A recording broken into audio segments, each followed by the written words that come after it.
Diyos marhay na gabi sa mga taga-gubat.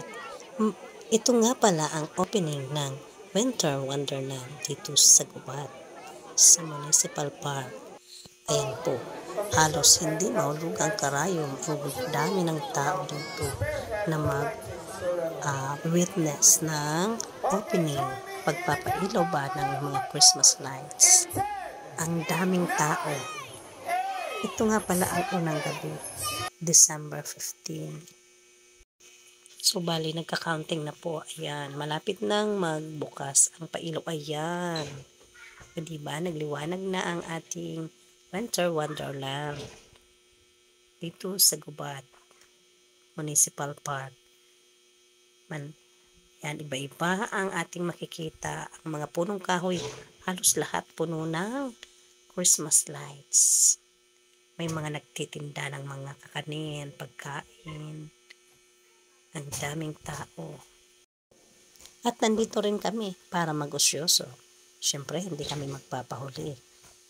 Ayan, makapag-video man lang ng mga Christmas tree, Christmas lights dito sa paligid ng Municipal Park.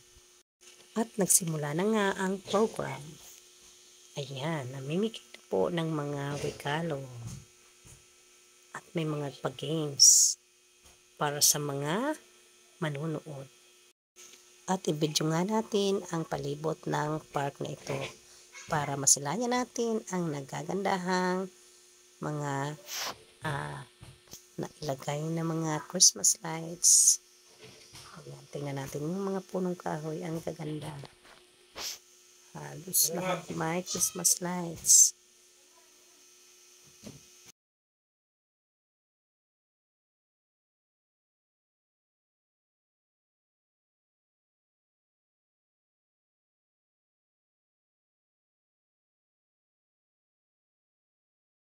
Ang ganda nga pala ng pagkakawa nito. Ayan, tingnan nyo po. Ano ba yan? Christmas ball po yan. Ayan, oh. Kuhang-kuha ang hugis bilog.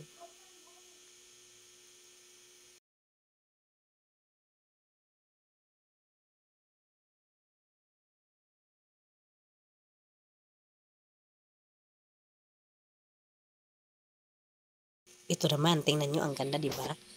At hanggang dito na lang po pala. At kami ay maglilibot-libot pa. Sundan nyo na lang po kami habang kami ay naglilibot. Thanks for watching.